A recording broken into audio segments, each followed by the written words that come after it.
Hello, all, and welcome back to Cricket Talks with Rish. So, it's funny, isn't it? Like last October, we had a preview on the ODI World Cup, which was going to happen in India. And such as the modern times, we are back here in May speaking about yet another World Cup, which is starting in 4 days' time, the T20 World Cup in the United States of America and the West Indies. So, before I get into the delve of things, it's a new format. There are 20 teams this time playing for that ultimate glory of T20.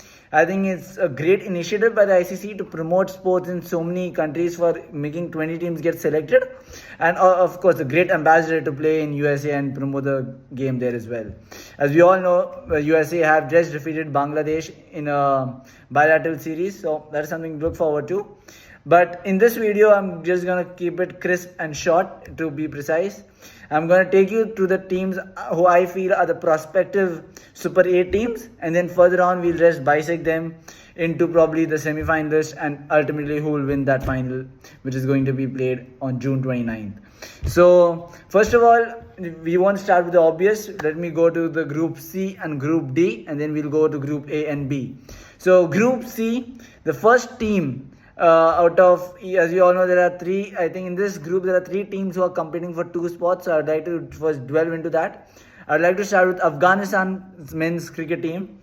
Rashid Khan is there. We have Rahmanullah Gurbaz, Ibrahim Zadran, Azmatullah Omarzai, Mohammad Nabi, the president as we all call him. So I think they are a well balanced unit. Their openers are shining. We have seen what they're capable of doing in the last World Cup which we saw, and also the bilateral series. They are surely a force to reckon with. I think because of they're playing in the West Indies and the USA, their spin department is going to be the crucial factor. That is the main part which I'm being emphasis on.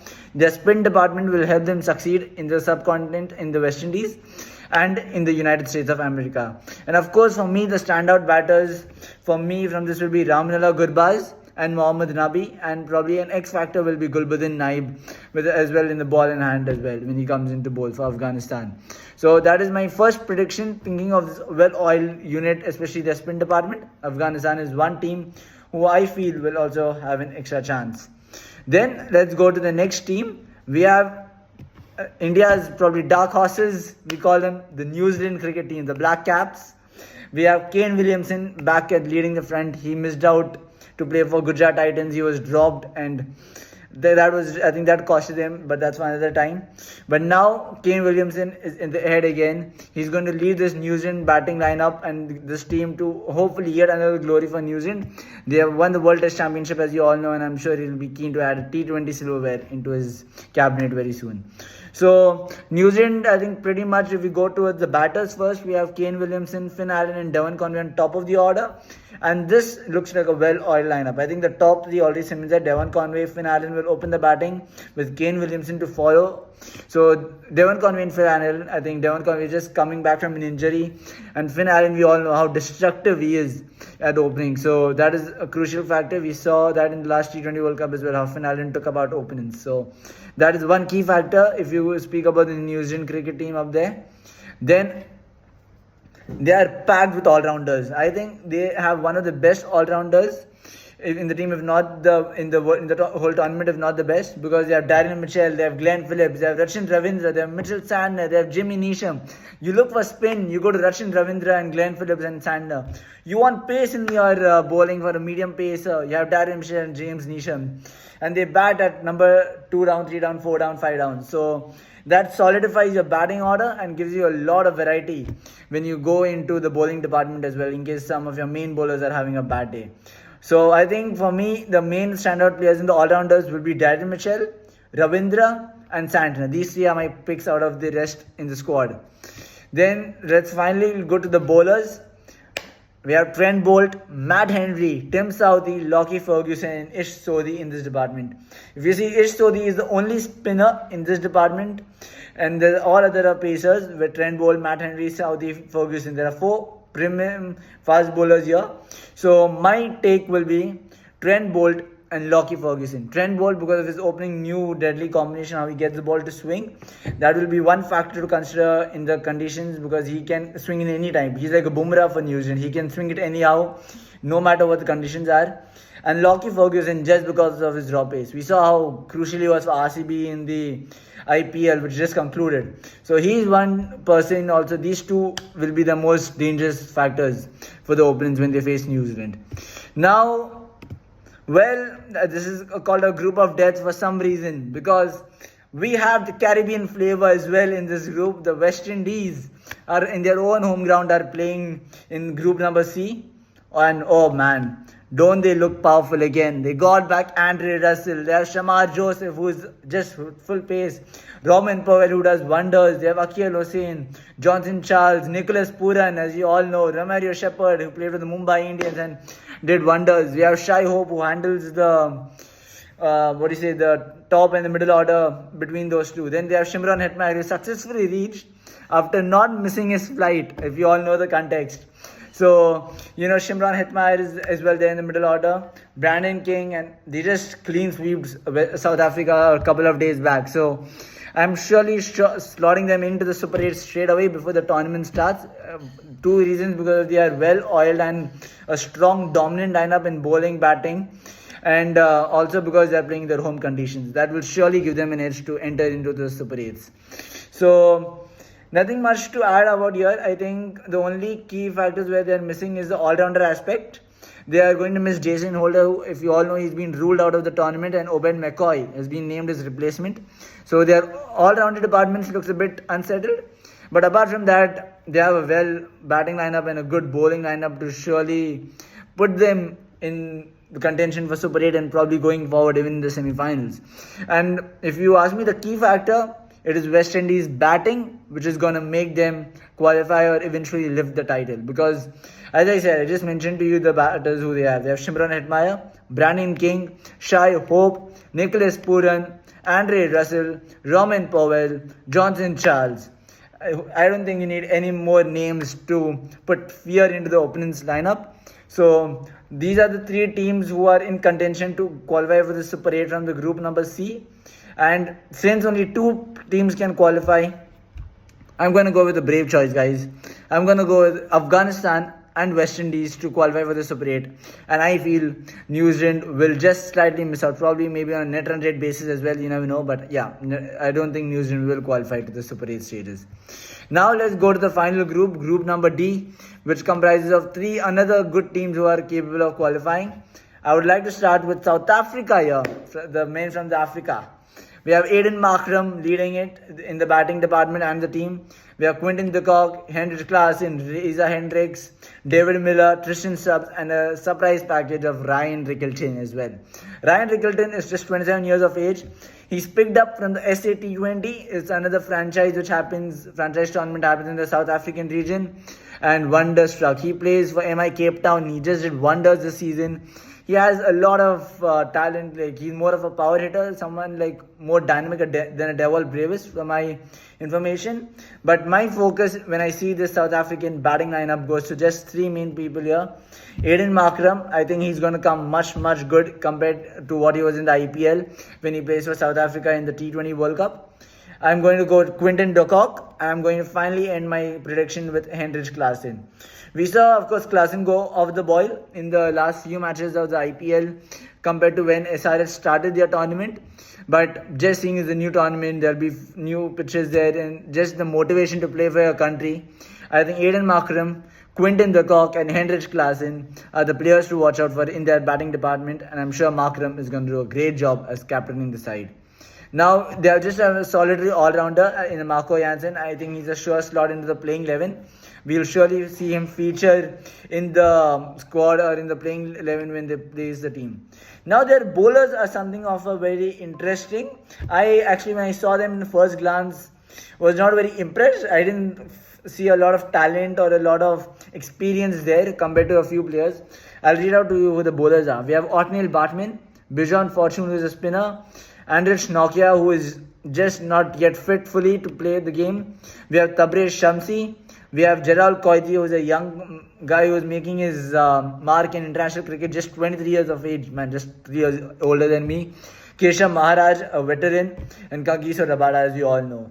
So, if you go to see, apart from Rabada, Maharaj, Coity, Shamsi, and Nokia, who is recovering, there's not much other than the top 5 bowlers who can look forward, apart from Marco Jansen, who can be the 6th bowling unit.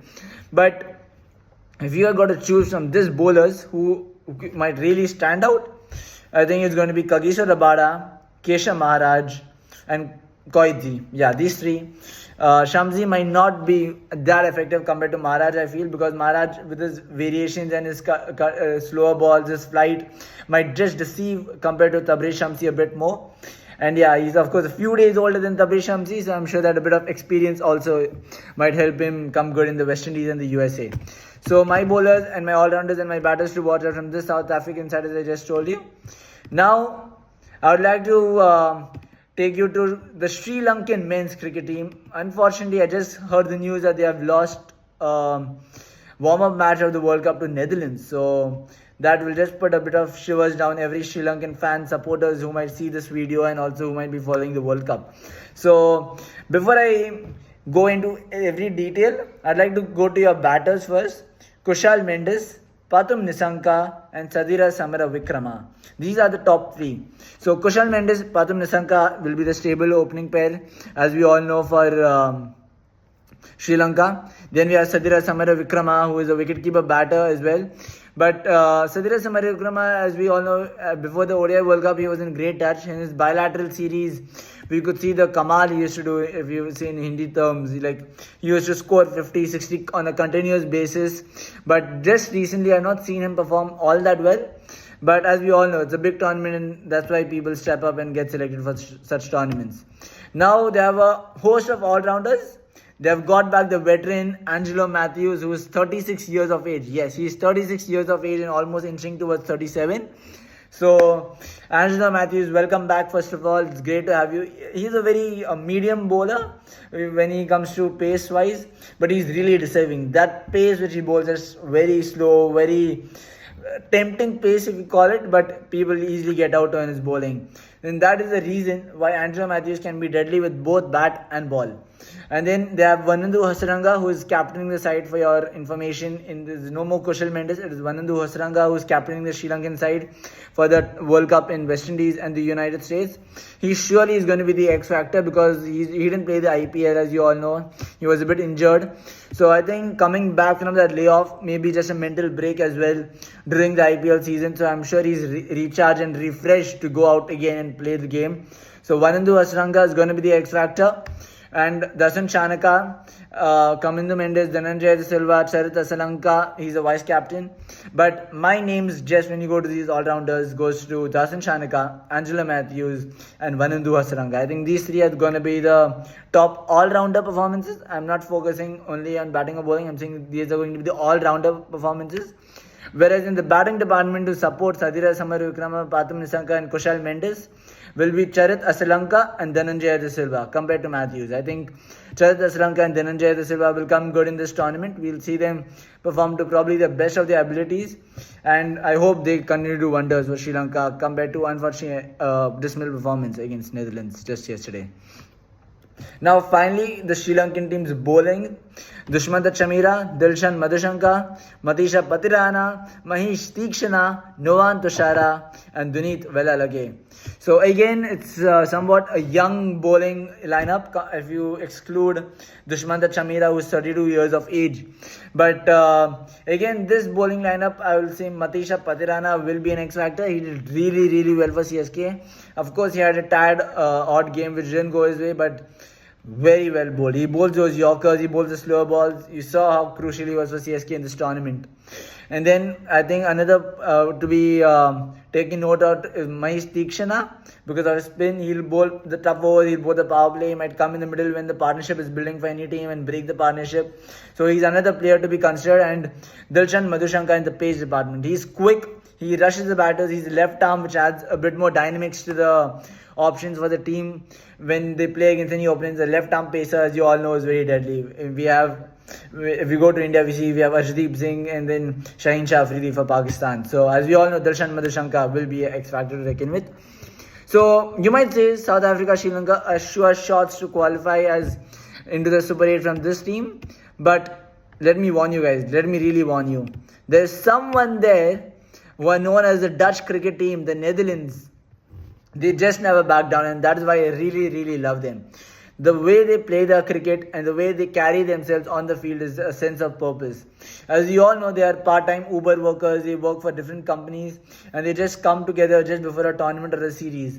So these people are really, really going to be probably the dark horses of the tournament, to put it that way, and I really see them as well coming into the Super 8.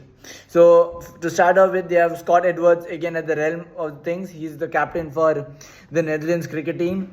Then Aryan Dutt, Bas de Leeda, Fred Klaassen, Logan Van Beek, Max O'Dowd, Teja Nidamanuru. We didn't see the best of Teja Nidamanuru, to be honest with you, in the ODI World Cup which happened in India.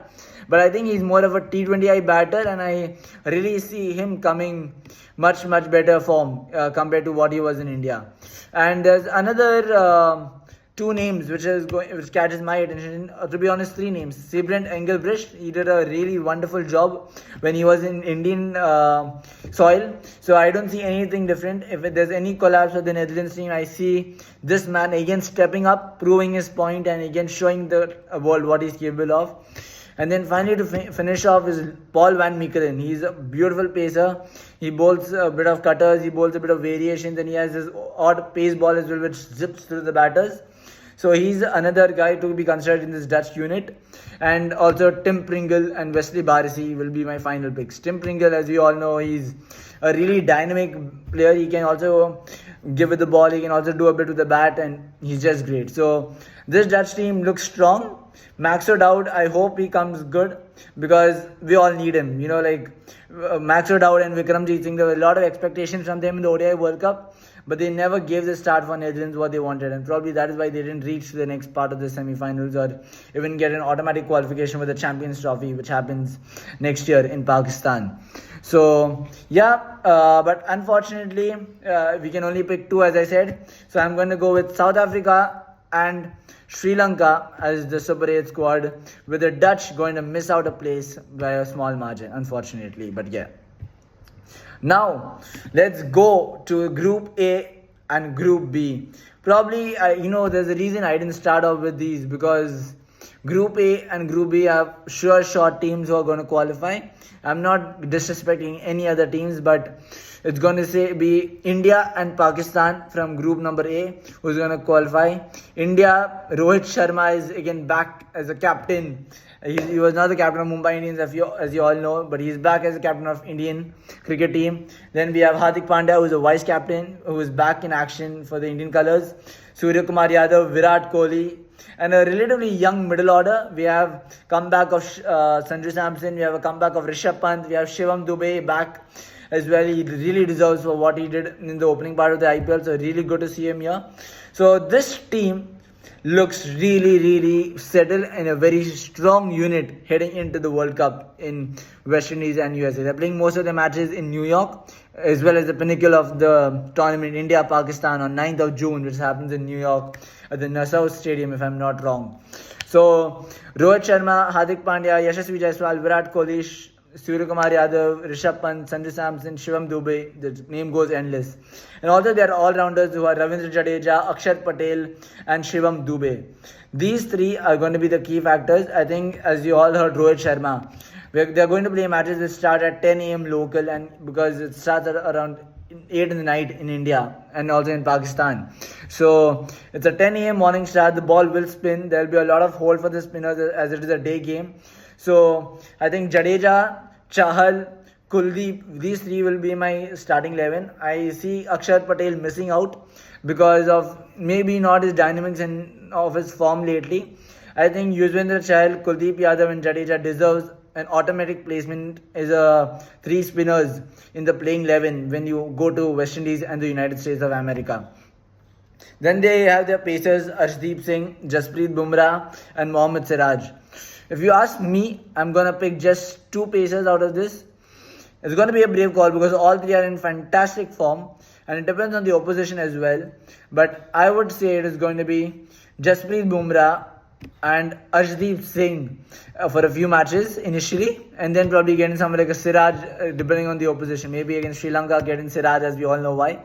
And I think when we play Australia, I'm going to go with Jasprit Bumrah and Arshdeep Singh because of how we saw Travis Head struggle against left-arm bowlers, Stark, especially in the qualifiers and the playoffs. So that will be in India's mind, Arshdeep Singh. So I'm going to go with Arshdeep Singh and Bumrah, and I clearly see them in the Super 8 for no doubt. And then in the same group, we have Pakistan. I think the India-Pakistan match will be the decider to see who finishes top of the table and who finishes number 2 in the qualification round. So now I'll just take you through the Pakistan team as well. We have Babar Azam as the captain and a batting stalwart to mention for Pakistan. We have Fakhar Zaman, who's now in the middle order, as you have seen, and he's doing extremely well. He's talked about playing a positive brand of cricket, which he has shown in the second T20I against England. And I hope there's a game which happens tomorrow as well in the Oval. So I hope it's not washed out. If that's not the case, we'll surely see Fakhar Zaman play that positive brand of cricket which he's known for. Then we have Iftikhar Ahmed, who is an all-rounder and batter. Then Azam Khan, who is keeping wickets currently. Then Mohammad Rizwan, as we all know, Saim Ayub. So these are my batters going into the playing 11, if you ask me personally, for Pakistan. I see the same opening combination of Saim Ayub and probably Mohammad Rizwan opening the batting. Then Babar Azam to follow. Then Fakhar Zaman. Then we have Azam Khan. Then we'll have someone like an Iftikhar Ahmed coming in. And then the interesting pick here is in the all-rounders, There's Imad Wasim there, there's Shadab Khan there. People who are more inclined and who have seen more may say that Shadab is good. Like Shadab has that experience. He's played a lot more cricket than Imad because Imad was off the boil for a while. But just what I saw in the PSL and just what I saw in the second T20I against England, I would probably prefer Imad Wasim over Shadab Khan. The only reason is because of Imad Wasim keeps stump-to-stump bowling. He doesn't give the batter anything to work with.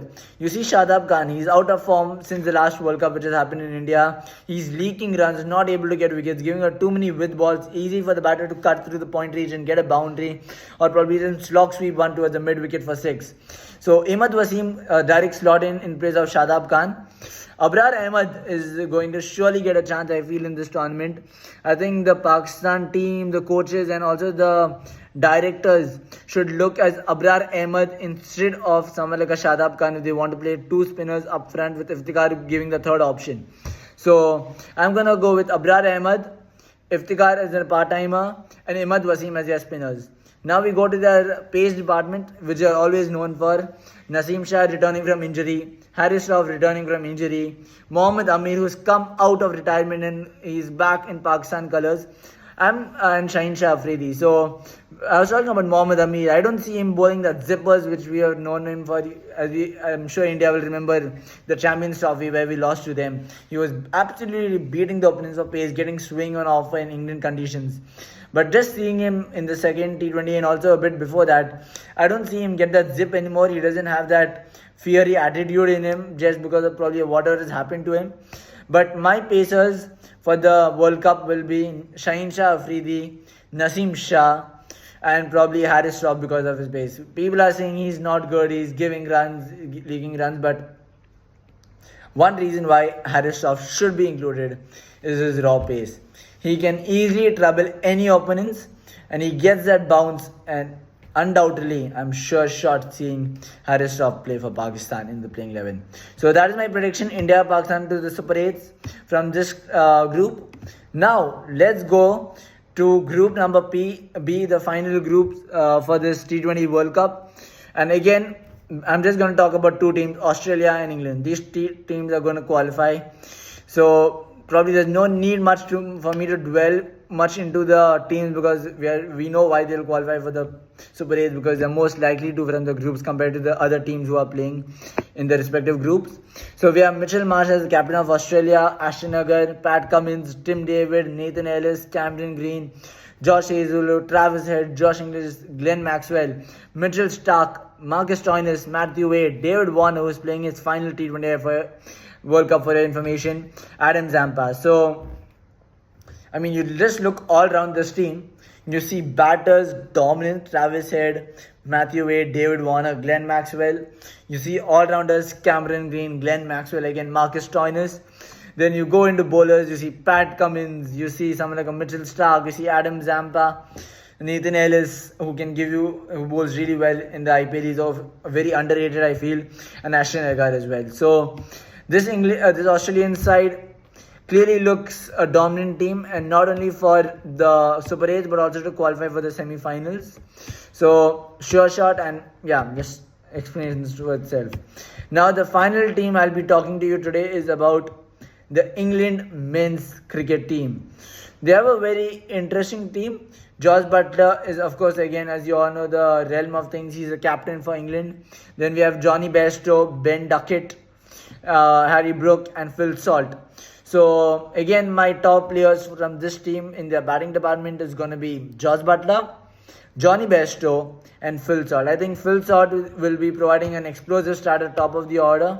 So he's one player to watch out for. Buttler, as we all know, there's no need. His name itself is enough to put fear in the opposition's camp. So Phil Salt, Josh Buttler, and Johnny Bairstow are my predictions in the batting department from this English squad. Now we go to the all-rounders. There are 4 all-rounders in the mix: Sam Curran, Liam Livingstone, Will Jacks, and Moeen Ali. So my playing 11 from this, who will feature in the playing 11, is Will Jacks will surely feature for his batting especially, and Moeen Ali. Moeen Ali just because, and Living Livingstone. So Sam Curran will miss out. I feel that. Listen to me there. Sam Curran will miss out on the playing 11. I know he's a great player. He captained Punjab Kings as well, but I don't see him in the playing 11 for England in the World Cup initially, at least, unless any injury happens.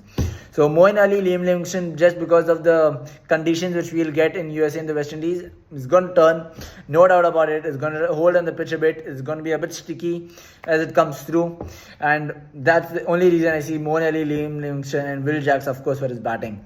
So, and then finally, we have the bowling department, who is more feisty than the spinning department. We have Jofra Archer.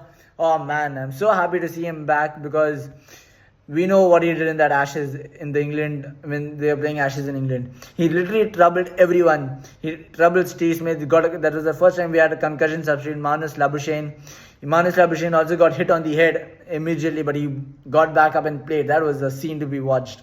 So Jofra Archer coming back is really great. We have Reece Topley, we have Mark Wood, we have Chris Jordan, we have Tom Hartley. He's known for his dynamics and what he did in India.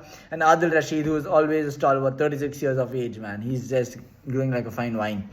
So my bowlers to watch out from this England squad is going to be Jofra Archer for his pace, Adil Rashid for his spin, and Mark Wood for his pace again. So these 3 players, Jofra Archer, Adil Rashid, Mark Wood. And I'm going to add one dynamic X-Factor name there, Chris Jordan, with his bowling, with his time batting, and his outstanding fielding in the boundaries. He's another factor, because he can give a 3-dimensional figure, as we all know. I think that 3-dimensional figure is very, very important when you go into a World Cup like this, because he provides everything you can. He gives his 100% out in the field. He leaves nothing, he doesn't leave anything in the tank, when he comes out after 20 overs. So guys, that is it. These are the teams who I feel I've told you who will feature in the Super 8s. All in all, I'm very excited for this tournament. It starts on June 2nd, midnight for some, daytime for some. It's very different time zones, as we all know.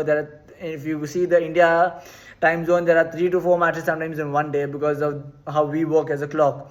So it's very interesting. I'm sure people might be focusing on watching few matches, but let me tell you guys, this World Cup will not come again. You won't see a World Cup in USA again anytime soon. So my humble request to everyone is, even if there are associate nations playing, please do get up at your own time zone, even if it's 3:30, 4 a.m., 6 a.m., whatever it is. Please get up, watch the matches. It's going to be great fun wherever you are. And I'm sure that all these 20 teams have really worked hard, because I also come from Bahrain, so we all know how these associate nations strive hard to come to this platform. So please go watch and support them, because they really need your support. The more the viewership, the more better it is for ICC to recognize of their talent. So please, a humble request to everyone, not only watch your favorite team's games, watch every single game possible in the upcoming T20 World Cup, and will prove to be a blockbuster contest most of the times. So yeah, now before I'll stop here and I'll go into who I think will qualify into the semi-finals and finals. So yeah, let's discuss that now. Yeah, so now it is time for us to talk about the semi finalist of this T20 World Cup and eventually the finalist. So, my predictions, guys, it might be wrong, people. All over, you can put your comments, will be on my YouTube and Instagram. Just shoot your comments on who do you think will qualify for the semi finals. My prediction that 4 teams are India, Pakistan, England and Australia. In India, Pakistan, England, Australia. These 4 are my teams who I feel will qualify. But there are few other teams I would like to add in this list, which is West Indies because of their home conditions where they are playing, and also South Africa. I think these are the teams to recognize with, apart from what I mentioned, the top 4 will be. So India, Pakistan, Australia, England for me. But as you all know, Super 8 stage may they'll be divided into 2 groups of 4 and 4. So after we know what the split is, we'll exactly be able to predict more precisely about what the semi-final teams will be. But just before this prediction of mine, people, is just on the basis of teams and their strength. It's not about any performance before. It's not about what has happened or what is gonna happen. It's just looking at the team dynamics, and I'm sure when that stage comes, when the Super 8 will get over, I'll be making another video about how these 2 groups are as 4 and 4 and who are in each group and who are more likely to qualify from that position into the semi-finals. But just on the basis of team strength, it'll be India, Pakistan, Australia and England for me, with the next factor teams, as I said, being South Africa and West Indies. So enjoy the tournament, guys, and let's see how this goes, because it's going to be an intense tournament. But my gut feeling internally, if you ask me personally, is going to be India going to lift this cup, just because of why, if you ask me personally, not because I'm just an Indian, but because of what happened in November, as we all know, in India. Everyone is hurting from that. I don't think many people are even over that another World Cup is already upon us. So that thing, Rohit Sharma, his desire to win a World Cup for India just knows no bounds. And I am sure that the team which India has taken this time to the Caribbean, I'm sure they're going to live the World Cup this year. And hopefully, just hopefully, we can end a 11-year drought of a T20 World Cup and an ICC trophy in the Indian subcontinent region. So as I said, guys, enjoy the matches, enjoy every single game. It's going to be a fun 1 month of extravaganza cricket before we head into the English summer again. So enjoy, everyone. Good night from my side right now, and I'll catch up with you all really soon again, because a lot of matches happening and lots to talk about. So I'll catch up with every one of you very soon. Take care. Have a good day in whichever part of the world you are, and good night to other people.